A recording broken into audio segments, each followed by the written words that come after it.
महाराज उग्रसेन बहुत अच्छे राजा थे। उनके द्वार में जो भी संत ब्राह्मण जाते हैं सभी का सम्मान करते हैं। एक बार महलों में रानी पवन रेखा रह रही है। पवन रेखा ने विचार किया भगवान का दिया हुआ महाराज उग्रसेन के पास सब कुछ था, लेकिन महाराज उग्रसेन के पास कोई संतान नहीं थी। आज पवन रेखा बहुत दुखी होने लगी, विचार करने लगी, है नाथ, हे प्रभु, मेरे घर में कोई संतान नहीं है, मेरा आगे वंश बढ़ाने वाला कोई नहीं है, मैं किसी के बगैर जीऊंगी। हे प्रभु, आज पवन रेखा भगवान से रो करके प्रार्थना करने लगी, नाथ,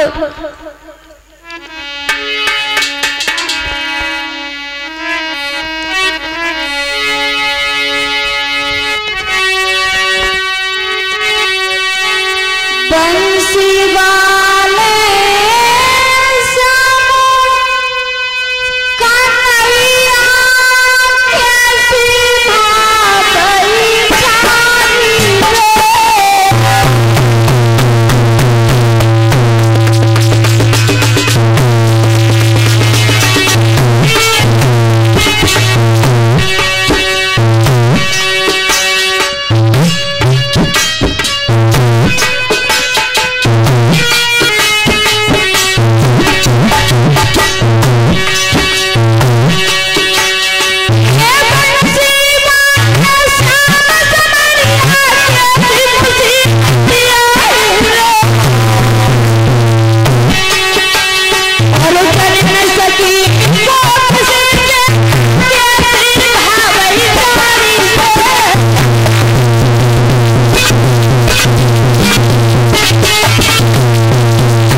पवन रेखा बिलख बिलख के रोने लगी, है प्रभु, मेरे घर में कोई संतान नहीं है, मैं अपनी संतान के बगैर कैसे जीऊंगी। श्रोताओं, उसी समय रानी पवन रेखा ने अपनी दासी को बुलाया है और दासी से जवाब दिया है, दासी, आप महाराज की कचहरियों में जाइए और महाराज को बुला करके आइए। आज दासी भागती हुई महाराज उग्रसेन के पास पहुंच गई, जवाब दिया, महाराज की जाओ, आपको महलों में रानी ने याद किया है। श्रोताओं, आज महाराज उग्रसेन दासी के साथ महलों में आ जाते हैं। रानी से कहा कि हे देवी, आपने मुझे याद किया। आज पवन रेखा कहने लगी, नाथ, अरे हमारे घर में कोई संतान नहीं है, हम अपनी संतान के बगैर कैसे रहेंगे, जो हमारा वंश है उसे कौन चलाएगा। आज महाराज उग्रसेन रानी पवन रेखा को समझाने लगे, हे देवी, आप घबराइए ना, ये तो ठाकुर की कृपा है, ये भगवान की लीला ही। अरे ना जाने हमने कौन से पाप किए ही जो हमें भगवान ने संतान नहीं दी। श्रोताओं, इस प्रकार महाराज उग्रसेन पवन रेखा को समझाने लगे। पवन रेखा ने कहा, नाथ, आज मेरा मन बागों में घूमने लिए कर रहा है। अगर आपकी आज्ञा हो तो मैं अपनी सखियों को साथ में लेकर के बागों में घूम कर आऊं। महाराज उग्रसेन कहने लगे, हे रानी, आप अपनी सखियों को साथ में लेकर के आप घूमने जा सकती हो। आज पवन रेखा ने अपनी सारी सखियों को साथ में लिया है और सखियों को साथ में लेकर के रथ पर सवार होकर के जंगल की तरफ जाने लगी। और श्रोताओं, जो भगवान की गति है उसे कोई टाल नहीं सकता है। अरे रानी पवन रेखा को कुछ नहीं पता था और आज रथ पर सवार होकर के रानी जाने लगी।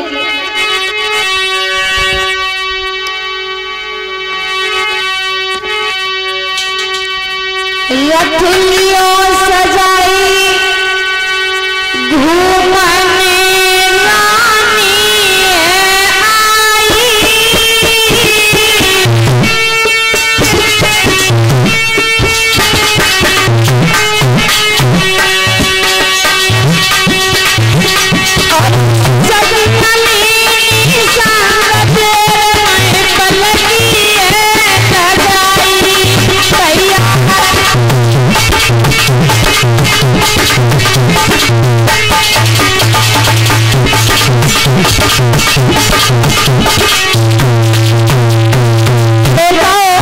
आज रानी पवन रेखा ने एक मिनट की देरी नहीं की, साथ में सखियों को लिया है और जंगल की तरफ जाने लगी।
आज रानी पवन रेखा सखियों को साथ में लेकर के जंगल में पहुंच जाती है।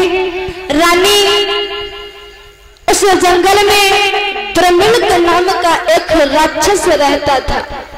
श्रोताओं, जैसे ही उस राक्षस की नजर रानी पवन रेखा पर पहुंच जाती है तो श्रोताओं, उस राक्षस का मन हाथों से फिसल गया और द्रमिल नाम के राक्षस ने महाराज उग्रसेन का रूप धारण कर लिया। महाराज उग्रसेन का रूप बना करके रानी के पास पहुंच गया। आज रानी अपनी सखियों से बिछुड़ जाती है। श्रोताओं, उस राक्षस ने रानी के साथ छल करने लगा है।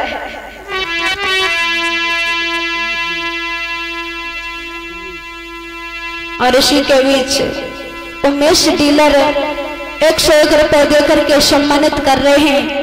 मैं भगवान से प्रार्थना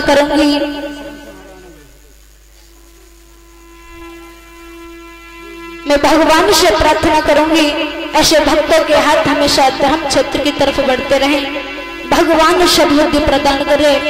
आज पवन रेखा अपनी सखियों से बिछड़ जाती है और श्रोताओं, उस राक्षस आज रानी के साथ छल करने लगे।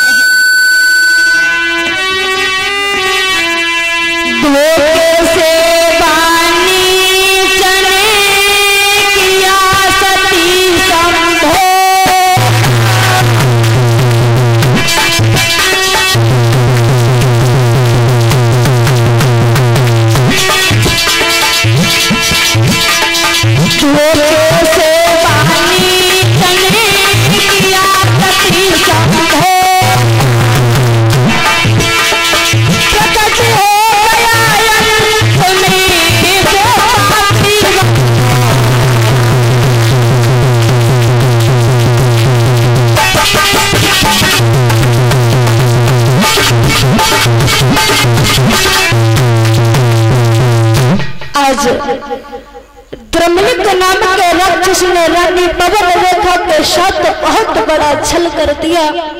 रानी को पता चला, जब अपने रूप में आता है रानी ने देखा तो रानी घबरा जाती है, कहने लगी दुष्ट, अरे मैं तुझे पहले पहचान लेती तो मैं तुझे जला करके भस्म कर देती। आज वो राक्षस हंस करके कहने लगा, है रानी, अरे आप घबराइए नहीं, मैं कोई साधारण राक्षस नहीं हूं। आज पवन रेखा उस राक्षस को श्राप देने लगी। उसी समय वो राक्षस कहने लगा, है देवी आप मुझे श्राप ना दो, मैं बहुत बड़ा राक्षस तो हूं, लेकिन मैं आपको वरदान देता हूं, जो भी बालक आपके उदर से जन्म लेगा वो कोई साधारण नहीं, उस बालक को मारने के लिए स्वयं पार ब्रह्म परमात्मा को अवतार धारण करना पड़ेगा। आज द्रमलिक नाम का राक्षस रानी को समझाने लगा है,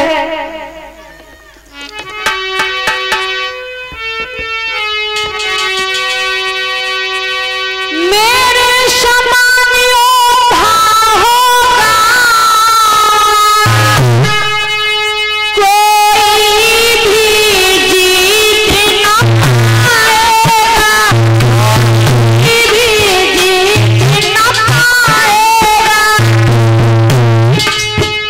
राजा नरसी को बात किया इंद्र बिहार कर,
उस राक्षस ने वरदान दिया कि हे देवी, जो भी बालक आपके उधर से जन्म लेगा वो कोई साधारण नहीं, तो इतना बड़ा विद्वान होगा, इतना बड़ा बलवान होगा कि उसको मारने के लिए स्वयं पार ब्रह्म परमात्मा को अवतार धारण करना पड़ेगा। इधर पवन रेखा अपनी सखियाओं के पास पहुंच जाती है। सखियाओं के साथ आज महलों में पहुंच जाती है। रानी पवन रेखा ने महाराज उग्रसेन को सारा दृष्टांत बताया। धीरे धीरे समय व्यतीत हुआ। समय के अनुसार श्रोताओं उस बालक का जन्म हुआ। जैसे ही उस बालक का जन्म हुआ, आंधी तूफान, जोर जोर से आंधी तूफान आने लगे। महाराज उग्रसेन को पता चल गया कि राक्षस ने जन्म ले लिया।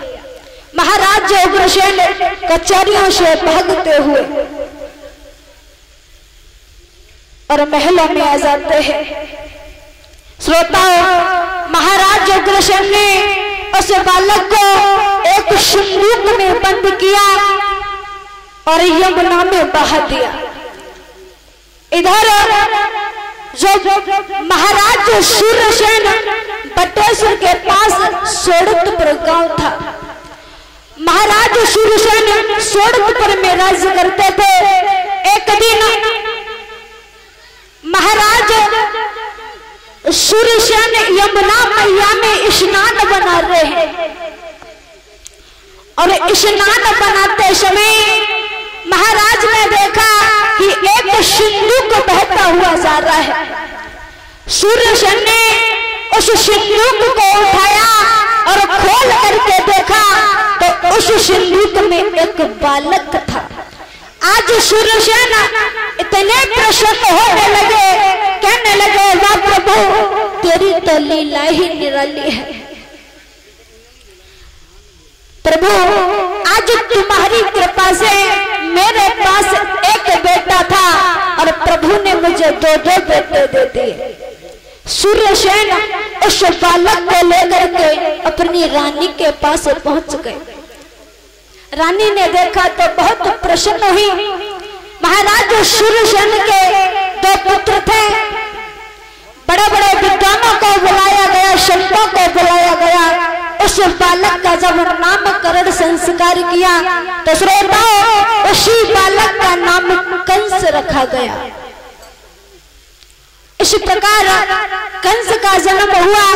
धीरे धीरे कंस जब बड़ा होने लगा है, गांव के लोगों को सताने लगा, बड़ा ही अत्याचार फैलाने लगा है। सूर्यसेन के दो पुत्र थे और एक पुत्री थी जिसका नाम कुंती था और वसुदेव और कंस दो पुत्र थे। श्रोताओं कंस धीरे धीरे बड़ा होने लगा। एक बार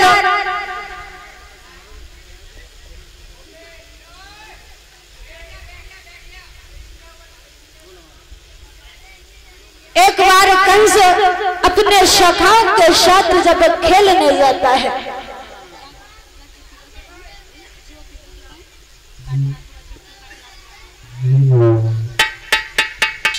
आज कंस अपने सखाओं के साथ खेलने जाता है। श्रोताओं सभी सखाओं ने कहा कि आज हम ऐसा खेल खेलेंगे जो बालक अपने माँ और पिता का नाम बताएगा हम उसी को खिलाएंगे। कंस कहने लगा अरे तू कैसी बात कर रहा है? अरे तुझे नहीं पता है अपने माँ और पिता का नाम किसको नहीं पता होगा? कंस कहने लगा देख तू सब बात छोड़, लेकिन एक बात बता। बोलो जी बता।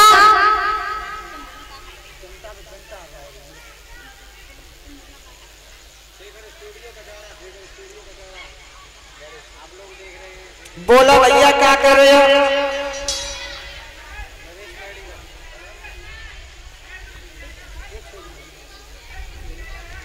और ऋषि के भी से नरेश मेडिकल स्टोर 151 रुपए देकर के सम्मानित कर रहे हैं। मैं ठाकुर से प्रार्थना करूंगी सभी भक्तों से ऐसे भक्तों के हाथ हमेशा धर्म क्षेत्र की तरफ बढ़ाए रहें। ऐसे भक्तों को इनके कह दो बॉक्स हटाए ना, वो तो बहुत भीड़ आ रही है भैया। मैया तुम तो वास्तव में सब जगह रही हो।